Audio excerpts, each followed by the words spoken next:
अस्सलाम वालेकुम दोस्तों, कैसे हैं आप सभी लोग। उम्मीद करता हूं सब खैरियत से होंगे और आपके बर्ड भी बिल्कुल ठीक होंगे। दोस्तों, आज की वीडियो में हम एक कॉमन मसला जो कि हर नए शौकीन जो कि बर्ड की फ़ील्ड में आते हैं इनके साथ पेश आता है, और हम देखेंगे कि ये जो मसला है ये कौन सी ऐसी वजूहात हैं जिनकी वजह से पेश आता है और इन वजूहात का क्या सलूशन है, इनका क्या ऐसा हल है कि इस मसले से हमारी जान छूट जाए। दोस्तों, मसला ये होता है कि हमारे पास कुछ पेयर ऐसे होते हैं जो एग ले करते हैं और एग ले करने के बाद इन पर बैठना शुरू कर देते हैं, लेकिन 8-10 दिन के बाद या कुछ पेयर 15 दिन के बाद अंडों को हैच करना छोड़ देते हैं और मटकियों और बॉक्सेस से बाहर आ जाते हैं। या तो वो नेक्स्ट मीटिंग और क्रॉसिंग की तरफ मतवज्जा हो जाते हैं, या तो वो कुछ भी नहीं करते और अपनी नॉर्मल रूटीन शुरू कर देते हैं और एग को हैच नहीं करते। तो इस वीडियो में हम इसी टॉपिक पे बात करेंगे। तो दोस्तों, इसमें जो सबसे पहला पॉइंट है वो ये है कि जो बर्ड फ़र्स्ट टाइम ब्रीड की तरफ आ रहे होते हैं या जिन्होंने फ़र्स्ट टाइम एग ले किए होते हैं, ये मसला ज़्यादातर इन बर्ड के साथ आता है। इसमें बर्ड को किसी किस्म की कोई एक्सपीरियंस की कमी नहीं होती, कोई नॉलेज की कमी नहीं होती। अक्सर दोस्त कहते हैं कि फ़र्स्ट टाइम ब्रीड कर रहे हैं तो इनको अंडों पर बैठना नहीं आ रहा, इसलिए ये अंडे छोड़कर आ जाते हैं। ऐसी कोई बात नहीं है। बर्ड को कॉमन सेंस होती है, नेचर इनके साथ होती है और बर्ड का ये काम है, इसको पता होता है कि एग को कैसे हैच करना है। कहने का मकसद ये है कि बर्ड जब एग ले करते हैं तो एक्स्ट्रा कॉन्शियस होते हैं कि क्या हमारे एग इस सेटअप में या इस जगह पर जहाँ पे इन्होंने अंडे दिए हैं आने वाले टाइम में इनके चिक्स सिक्योर होंगे या नहीं होंगे।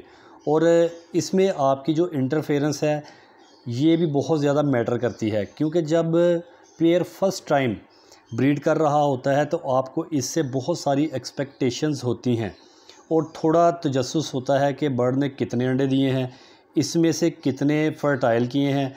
क्योंकि जो पुराने बर्ड होते हैं इनकी तो हमें श्योरिटी होती है कि हमें इन पर कॉन्फिडेंस होता है कि इस बर्ड की इतनी रेशो है कि ये 5 एग देगा, 6 एग देगा, या इसमें से कितने चिक्स निकालेगा।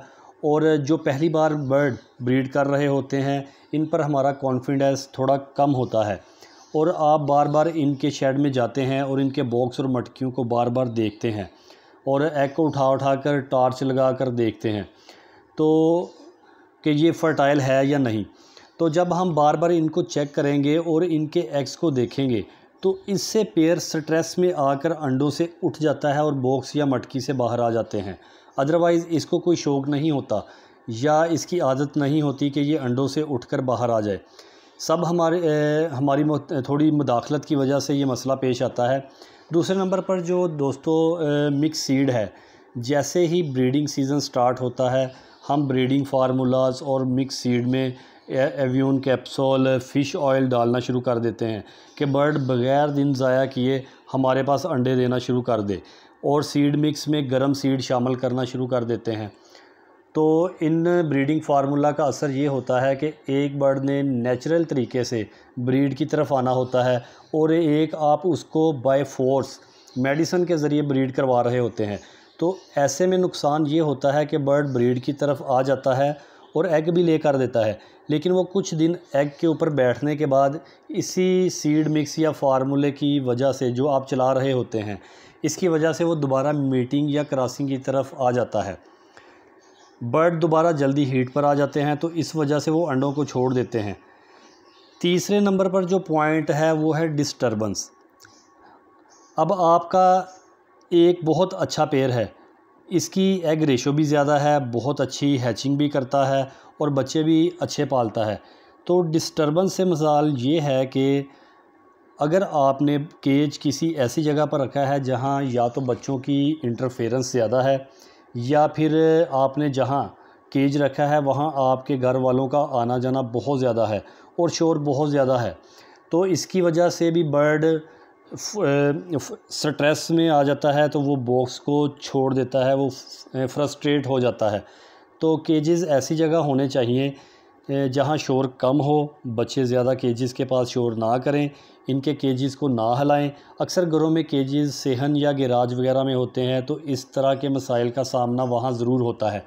इसके अलावा अगर गर्मी ज़्यादा है तो भी बर्ड के लिए बहुत मुश्किल हो जाता है, क्योंकि जब बर्ड अंडों को बॉक्स या मटकी में बैठकर हैच करते हैं तो ज़्यादा हीट या गर्मी की वजह से अगर आपके शेड में धूप भी आ रही हो तो वो अंडों को छोड़ देते हैं और बॉक्स से बाहर आ जाते हैं। इसके अलावा अगर बहुत सख्त सर्दी है तो भी ये मसला बनता है, क्योंकि जब सर्दी की वजह से बर्ड को एग को हैच करने के लिए ज़्यादा हीट या ज़्यादा ज़ोर लगाना पड़ता है। तो आपके शेड में अगर ज़्यादा ठंडी हवा का क्रॉस हो रहा है तो इस सूरत हाल में भी बर्ड अंडों को छोड़ देंगे, क्योंकि बर्ड की एक लिमिट होती है जितनी वो हीट जनरेट कर सकता है। तो इससे ये होगा, या तो सर्दी बर्दाश्त बर्ड नहीं कर पाएगा और अंडों पर बैठे बैठे एक्सपायर हो जाएंगे, या अंडों को छोड़कर बाहर आने पर मजबूर हो जाएंगे। तो इसीलिए आपने टेम्परेचर को भी जहन में रखना है। इसके अलावा जो ह्यूमिडिटी है यानी नमी का तनासब, अब एग में चिक्स बन रहे हैं या नहीं ये हमें मालूम हो या ना हो, लेकिन बर्ड को ये फ़ील हो जाता है कि एग फर्टाइल है या अनफर्टाइल है। अक्सर ऐसे होता है कि एग में एम्ब्रियो बनना स्टार्ट हो जाता है, चिक्स की डेवलपमेंट भी शुरू हो जाती है, लेकिन 12-14 दिन के बाद चिक्स जो है वो अंदर डेड होना शुरू हो जाते हैं नमी कम होने की वजह से। तो ऐसे में बर्ड को 12-14 दिन के बाद फ़ील हो जाता है कि चिक्स बन रहा है या नहीं, तो फिर वो अपना टाइम ज़ाया करने की बजाय नेक्स्ट क्लच की तरफ उनकी तैयारी शुरू हो जाती है। वो बॉक्स और मटकियों को छोड़ देते हैं, यानी कि ह्यूमिडिटी लेवल की वजह से भी ये मसला बनता है। ह्यूमिडिटी 40 से कम नहीं होनी चाहिए और टेम्परेचर और ह्यूमिडिटी को कंट्रोल करना भी बहुत ज़रूरी होता है। ये कुछ लापरवाहियाँ होती हैं जिसकी वजह से इन मसाइल का सामना करना पड़ता है। उम्मीद करता हूँ कि आपको मेरी ये वीडियो अच्छी लगी होगी और आपके नॉलेज में इजाफ़ा हुआ होगा। दुआओं में याद रखिएगा। मिलते हैं नेक्स्ट वीडियो में, और इससे पहले आप मेरे चैनल को सब्सक्राइब ज़रूर कर दीजिएगा। जो दोस्त मेरे चैनल पर नए हैं और अभी तक मेरे चैनल को सब्सक्राइब नहीं किया, उनसे गुजारिश है कि मेरे चैनल